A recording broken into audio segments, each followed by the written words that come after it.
All right, just so if you're staying in this room, we're going to stay with the roadmap to the future for Yolo County youth. In the community connections room right now, we have connecting community to build a trauma-informed network of care. That's the UC Davis Pod Center that was mentioned at the opening session.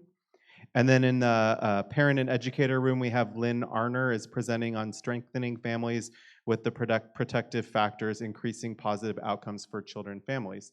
So if you are heading for one of those two sessions, it's just, again, down the hall to the right. But in here, we have our county superintendents of schools that we introduced earlier, Garth Lewis. And we're also fortunate to be joined by Jesse Salinas, who is the Assessor, Clerk-Recorder, Chief Election Official. And together, they're going to co-present a really exciting new initiative for Yolo County, what we've labeled the Roadmap to the Future for Yolo County Children and Youth. So join me in welcoming Superintendent Lewis and Assessor, Clerk-Recorder, Elections Official, Jesse Salinas. Thank you, Anthony. And good morning, everyone. Right on. Good morning, everyone. All right, let's try that one more time. Good morning, everyone. Right on. Okay. So part of that is the fact that I'm a recovering middle school principal, right? And so I'm always looking for feedback from audiences, from students. I also come from a call and response tradition, and so your engagement is very helpful also to help feed what we're doing here. So as Anthony mentioned, Garth Lewis to serve as the Yolo County Superintendent of Schools, very excited and honored to be able to serve in that capacity, working alongside colleagues and partners on some of the most intractable issues as it relates to social mobility and education. I'm very honored to be able to be here this morning with you. Jesse Salinas, you want to share more about yourself? Hi, I'm Jesse Salinas, and yes, I have one of the largest titles in Yolo County. I am the County Assessor, Clerk, Recorder, and Chief Elections Official. So it is a mouthful. For short, people just refer to ACE because we hyphenate the Clerk, Recorder and make it elections. So Yolo's ACE as often as I'm referred to, but I have a deep background in youth, and we'll touch upon that in a few minutes. But you know that we're here because we all care about our young people and Garth's leadership, and you'll hear more about what's been happening in Yolo County that I think is unprecedented. Thank you, Garth. So we'll go to the next slide. Just completed our introductions, but I think one of the things I'll say, Jesse mentioned that he has a deep background in working with youth. I will just state that I'm very grateful to have, I think, non-traditional partners. And I'll say that in the elections office, to have an individual who not just has the background, but the commitment, the demonstrated commitment to working with young people and families, and we will get into how that manifests, is one of the high points of working here in Yolo County. That collaboration we spoke about earlier really brings home the opportunity for us to make things happen that in other places I think would be a struggle. We're going to share a presentation on what we're calling or terming as the Roadmap to the Future for Children, Youth, and Families here in Yolo County. I think for us, the summary or the key statement is that leaders across Yolo County are intentionally prioritizing the needs of children, youth, and families as we lead out of the pandemic, right? As we lead out of crisis. That's really the key statement here. So we'll get into the presentation itself, and then open it up for questions. Next slide. So as you can see, we've had an unbelievable number of partners that have come together for this gathering as we talk about this mapping of the future for our young people. And that partnership level is just amazing. If you look at it, we have nonprofits, we have schools, we have the private sector, and you can see UC Davis is involved, Dignity Health, we have the county, we have the city. When folks start talking about communities of schools, and that's some of the things where we bring the focal point of around our young people, it really does take a number of partners to make that happen. And you can see from this collaboration of group and partners we have here, it is really extensive. And we can't, all of them are here and making a difference with this process. So thank you for all of you that have been partners here. And there's so many here, we're not going to be able to go through them all, but you can see the extensive list of partners we have here. Thanks. So with all of those partners and the energy going into this project, what we're asking ourselves, we'll go to the next slide, is this question. What if simply by being born in Yolo County, a young person was automatically advantaged? In other words, how do we move? Our theme here with the Resilient Yolo Summit, the idea of healing through resiliency through healing and healing through resiliency, right? Through resilience. What if we were able to create the conditions such that being born in Yolo County becomes a positive determinant of health, right? Because adults who are in leadership positions, policymakers, the direct service providers, we've all decided to organize ourselves around the needs of children, youth, and their families. And as a consequence of concentrating our efforts in an intentional manner along the life journey for children and young people in Yolo County, they have more positive childhood experiences. They have more social connections. They have more positive experiences in general than if they were born simply born in the neighboring county, right? Because we've decided to do that intentionally. So what we're really acknowledging are a couple of things. One is that across our country, and for sure in Yolo County, social mobility, we know social mobility is way down. In other words, a child who was born in poverty has a high likelihood of remaining in poverty throughout their life cycle, right? So social mobility in general is down. The location in which a person is born and raised is very important in terms of the types of opportunities and access towards social mobility, right? Whether we're talking about economics, education, the type of coaching experiences that a young person has, those are the determining factors, many of the determining factors that help to move one along that social mobility ladder. So if social mobility is down and place matters, that means that in Yolo County, leaders have an outsized opportunity to affect the social conditions within which a young person is raised, whether, again, going from that individual experience, the family, the school, the neighborhood, the county, and as a result, we can affect then these life outcomes, right, through our intentionality. So hold that in mind, right? That's what we're aiming towards. Next slide. So as you can see from this collage of different things that are happening in Yolo County, we've got a lot of good things happening. You probably can't see it. For some reason, it looks like the verbiage doesn't quite read as well. So maybe what I'll do is I'll read out for all of you so you can see what these programs are, because you can't really see it on that text right there. But the one on the far left is the Yolo County, or the Yolo Child Care Stabilization Grants. And then it ties over to the American Rescue Plan next to that, which is the fact that we've got $5.5 million for children, youth, and families in Yolo County. It's a chunk of money.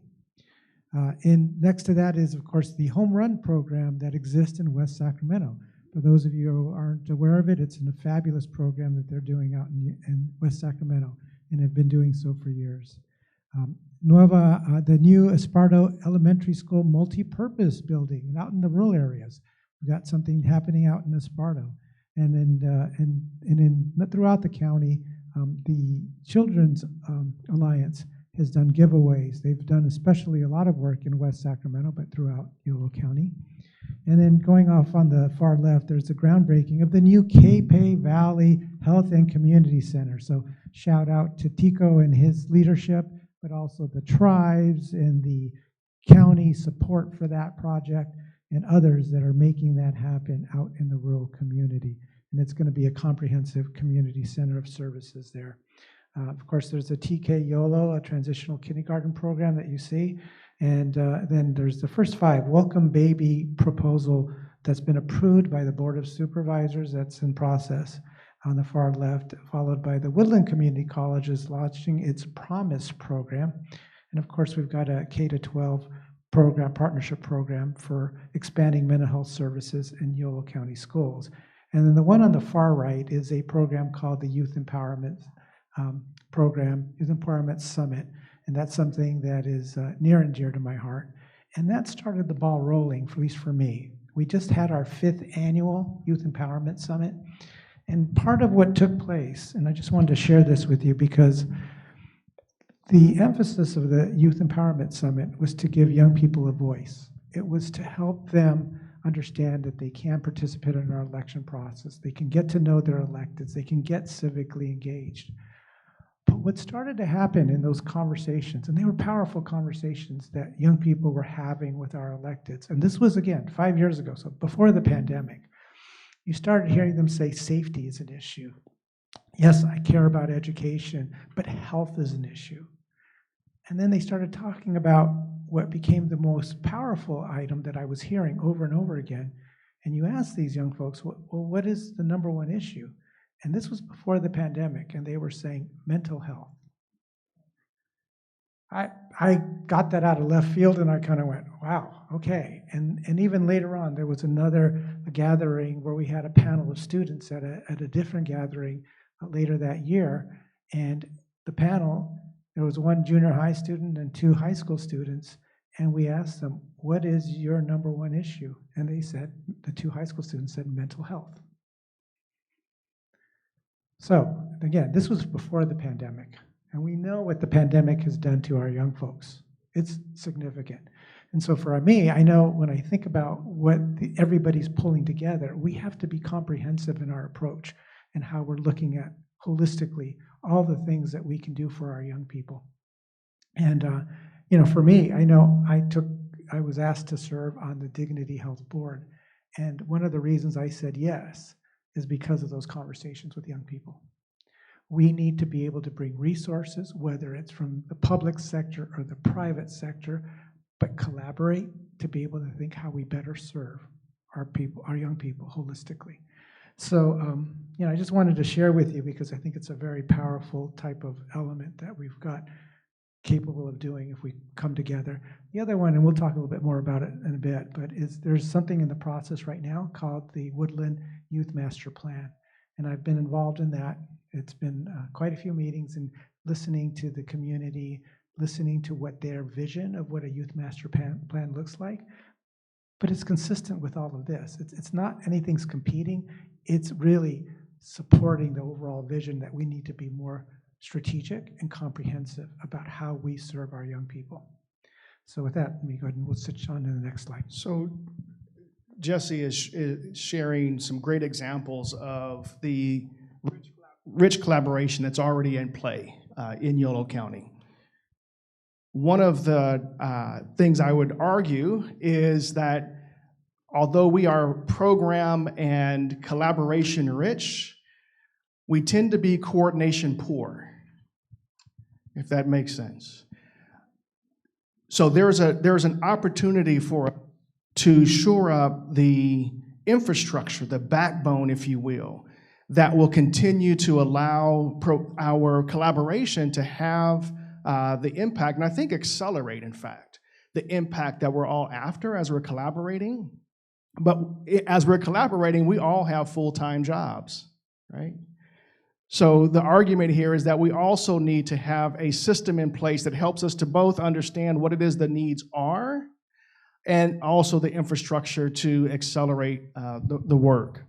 We want to recognize that as we come out of the pandemic, one of the enablers is are an unprecedented amount of one-time dollars, right? And so we do have a once-in-a-generation opportunity, given the amount of resources that typically we would have to write grants for, we would have to really lobby individuals or individual organizations or philanthropy organizations for. We have a lot of a rich amount of resources that again is atypical for this type of work.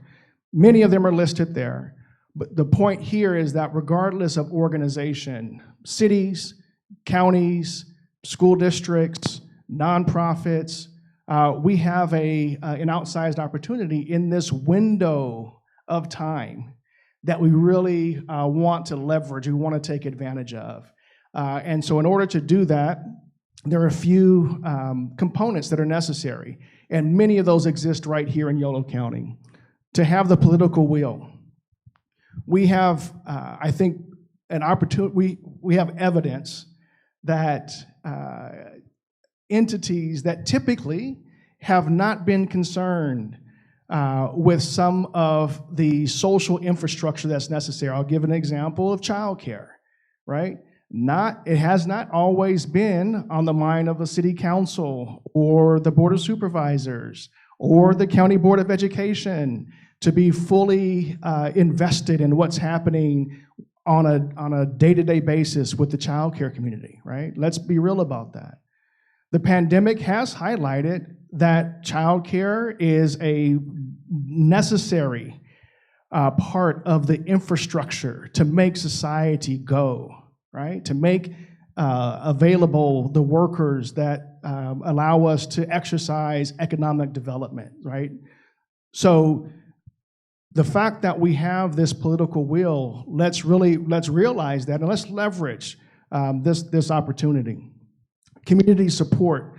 I once heard a speaker say, the community is the answer. Now what's the question? Right? So regardless of the issue we're talking about, that's an acknowledgement of the need for us to go to our community, recognizing that those with most proximity to the issues also have the most proximity to the answers. So that community support, right? So leaders working with communities, and then this idea that, and we spoke about it earlier in terms of the social mobility, a growing awareness amongst leaders in the community around the impact of adversity, structural racism, and the impacts of the pandemic, right? So, hello. Those are some of the key ingredients that, and no one, the fact is that no one has led in this type of period. We've led through short-term crises, right? Whether it's been fires or some other short-term crisis, but no one alive has led out of a 2-year worldwide life-altering crisis, right? So as we're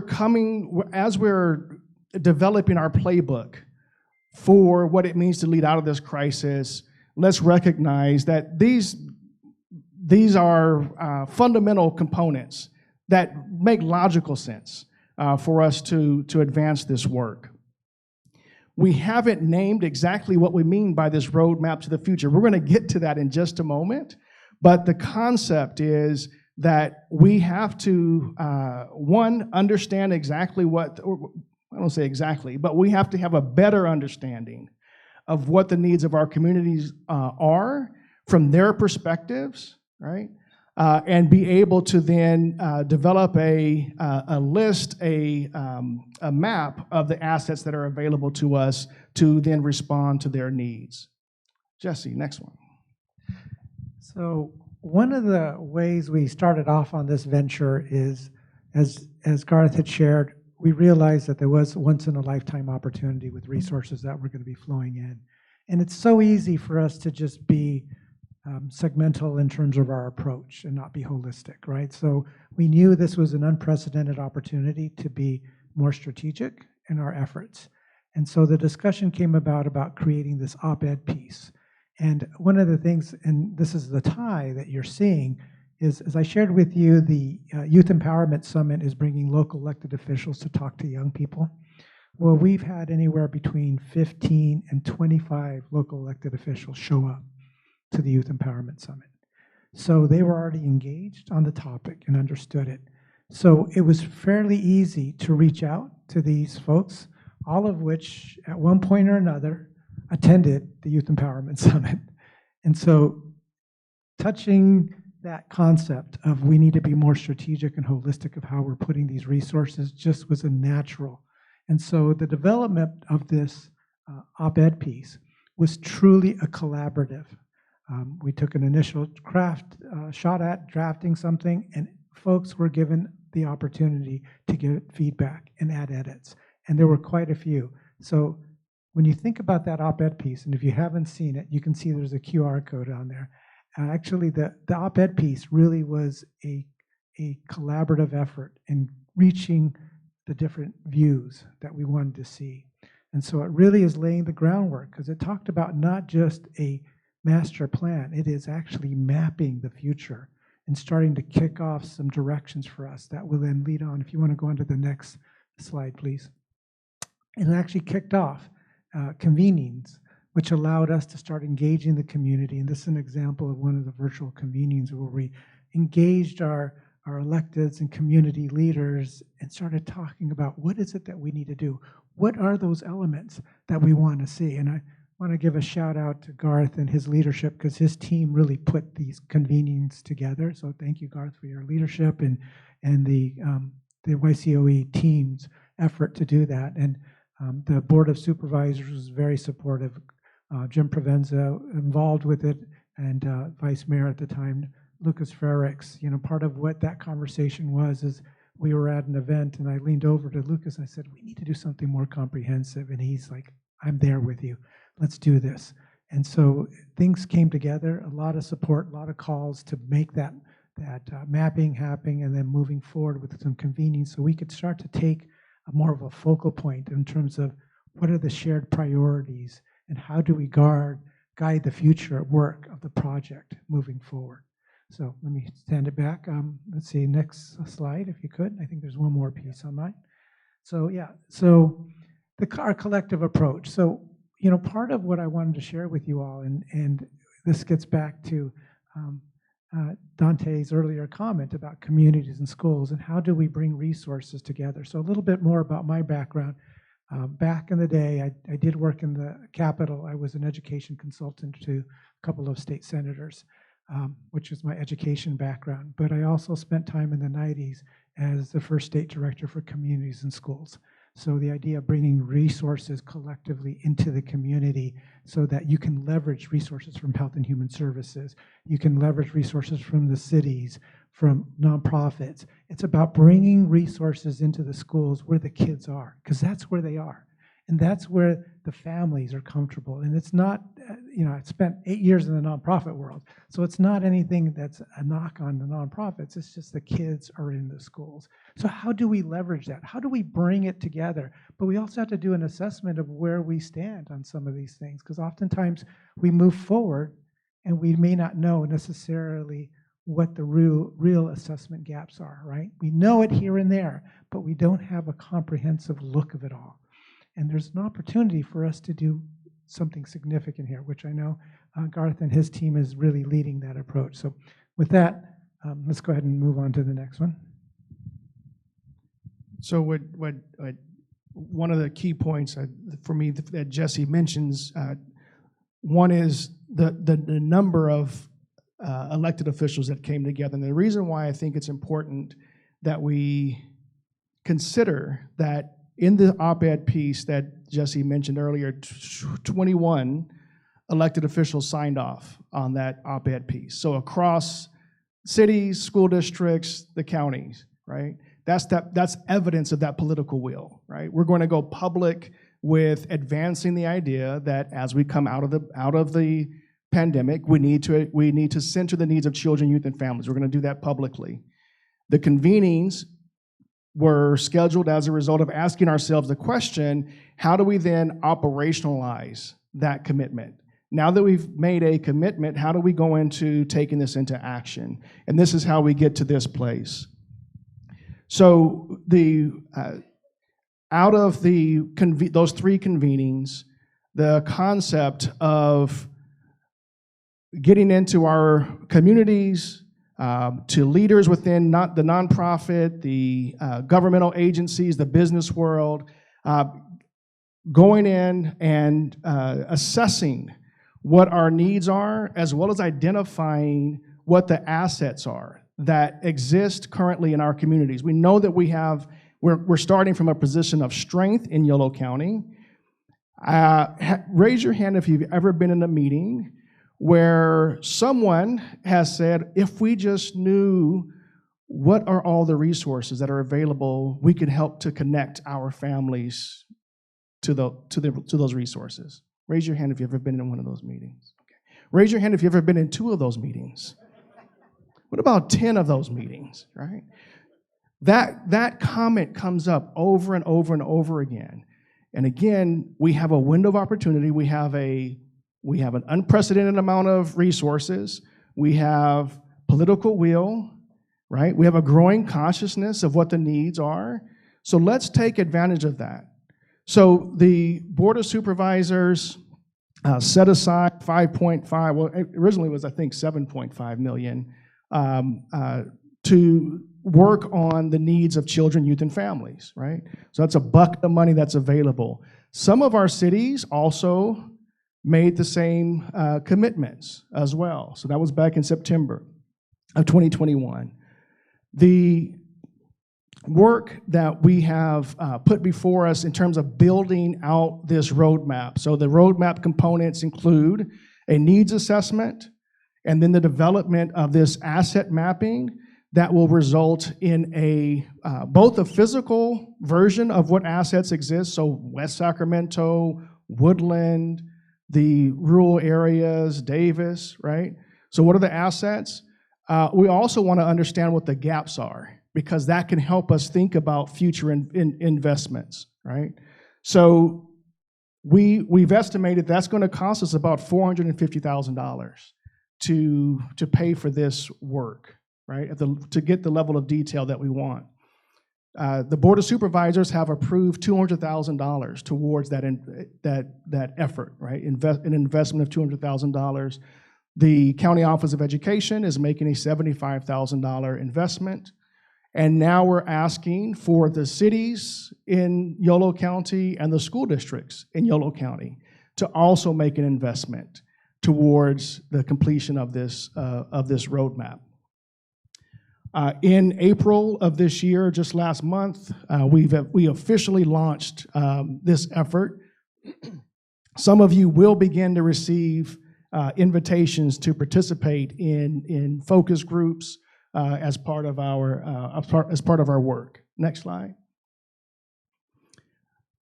I mentioned that that there's been an investment. The ARP dollars are what the Board of Supervisors have accessed. The school, our County Office of Education has utilized some of our federal dollars as well towards this investment. The whole idea, again, is to understand what the needs are and what currently exists, and to finally have a robust view of what exists. Ultimately, what we would like to have is a website that uses GIS mapping such that a family could log on and understand in their vicinity. So I'm a single father who lives in Davis, let's say, with 2 children. I work in West Sacramento. I need to make a decision about childcare. I want to understand what exists in the community in which I live in Davis, as well as where I work. Then I can make a more informed decision about where I'm going to set up my child or access childcare. That makes sense, right? As a provider who's intent on connecting families with services that they need, I could also utilize that mapping system or that roadmap to help understand that. As a young person, right, who's 17 years old, I could also understand where I might be able to refer myself to services or access services. So that's the concept behind this this work. Next slide. These are the phases we've identified for this work. Phase 0, we don't need a needs assessment to understand that mental health is a priority. As an example, we don't need a needs assessment to know that childcare or that building opportunities for 15 to 20, that transitional age youth group. So we know that we need that. We've identified some of those priorities. If you were to go, maybe we can send a link out to the participants. If you were to go to YCOE's website, there's a document that outlines these shared priorities that we've identified. Phase 1 we're in right now. The goal is to have the needs assessment completed by December of 2022. We're probably going to push that out a little bit, or just knowing how things go, but very, very soon. And then the production of the actual roadmap ready by the spring of 2023. So it's a pretty aggressive timeline for something of this nature, but we've put some investment, some fuel behind making this happen. So we're excited to be on that timeline. And the analogy I'm going to provide is right now, I'm a big fan of Gouda cheese. And we have Swiss cheese in our community where we have holes that we know exist, right? So this mapping is going to help us transition. For those of you who love Swiss cheese, I'm sorry, I'm going to give you Gouda cheese instead. I want us to get rid of the Swiss cheese, and I want us to serve families holistically, right? That's what we should all want. But we need that assessment to be able to pull that off. So, let's transition to Gouda. Right on. We're going to go through the next couple of items. So we shared some of those next steps already. Just want to recognize the fact that some of our elected bodies their intention is to utilize this roadmap to make further investment in our community, right? So that's again, a signal of both being strategic about where we want to invest these dollars, and also recognizing that we want to have an eye towards the next decade, right? So we want to be intentional about meeting the needs in the moment, and also position ourselves to be strong for the next decade in this work. Next slide. So started out with imagining the future, right? I just love the face, this beautiful child, okay? Imagine she's probably the age such that she was born during the beginning of the pandemic, right? So imagine that when she hits her first day of kindergarten, she arrives to school with her nice new backpack, her shiny tennis shoes on, and her beautiful crown, her beautiful hair, right? She's in that first day of kindergarten, and as she comes into the classroom, she begins to sing the Welcome to School song along with her classmates. Her teacher taught that song to her family the week before during their orientation, right? So she's singing that song, and she's feeling very confident that she's ready for school. She's feeling confident physically. She's feeling confident emotionally. She's feeling confident psychologically, because during the pandemic, she had some great early care experiences. During the pandemic, she was able to experience some early childhood education that got her ready for kindergarten. Fast forward to her senior year in high school, and she's completing her college applications, and one of those prompts is asking her about the place in which she grew up, and she has a litany of choices because she's had experiences throughout her childhood and throughout her young adolescence that have positioned her to be able to speak to the way in which she was cared for. Fast forward to her graduation from college, and she's 23 years old. She's back in town. So she went away to college. She's back in town, and she's connecting with some friends from high school. And they're spending time reminiscing about their experiences growing up in Yolo County. And they've got smiles on their faces, and they're recounting how well they were positioned and prepared for the experiences that they faced, right? They were more resilient as a consequence of having been born, raised, and cared for here in Yolo County. That's what we're after. Thank you all very much.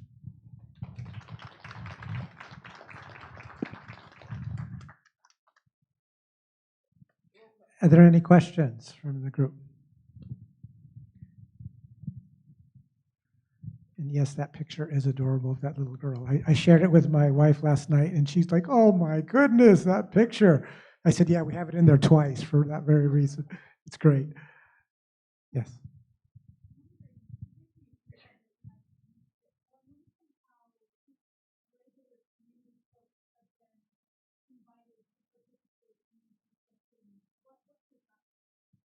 And so, Kara, that hasn't happened yet, right? So as we get into the actual needs assessment, that's where those invitations will go out for focus groups. We'll also do some review of documents as part of our mining of data. So families, youth, care providers, we're just starting that process now. Yeah, you bet. And this is where there's such a complementary approach what's happening with Woodland, because they're doing their youth master plan, and they've communicated, and they've had over 2,000 students that have provided input to their process. So, again, it's about collaboration and how do we integrate all this good work that's happening in our community so that we can really build something special. Other questions or thoughts on what we share? Yes.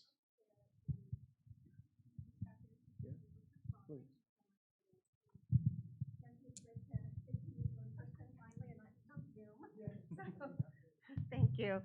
So I'm a pediatrician by training, and this is just such important work. I just cannot thank you enough. And I can tell you that as a pediatrician, we often are sitting, face to face with parents who are asking us to help them navigate a system that they don't understand. And we don't either, to be honest with you. But we're kind of like that last line of like, help me, kind of, And I just wanted to highlight one thing that is just near and dear to my heart, and just ask you to keep this in mind. And I'm sure you've already heard this, but I'm just going to say it again, is early diagnosis of autism and how overwhelming it can be for families to navigate the resources that are available. Understanding what those resources are, connecting those resources. And we as pediatricians do our best to try to help them, but we don't have good line of sight either. And so when you talk about connecting resources and wrapping them around, that to me is the first thing that comes to mind. And especially those 2 to 3-year-olds, because they're not in the school system yet, right? But it's the time that the most impact can be made at that age. Thank you. Ashley, thank you. And one of the things I'm proud of being a board member at the Dignity Health is the holistic approach, because we've had conversations. We still need to turn it into action, but this is how we plug in. And having you here means a lot, because it shows that Dignity does care and they want to be a part of the solution, but we can't do it alone, right? It's got to be a holistic approach. But thank you for that input, because the sooner we can provide these services and identify these issues, the better for that young person, right? So.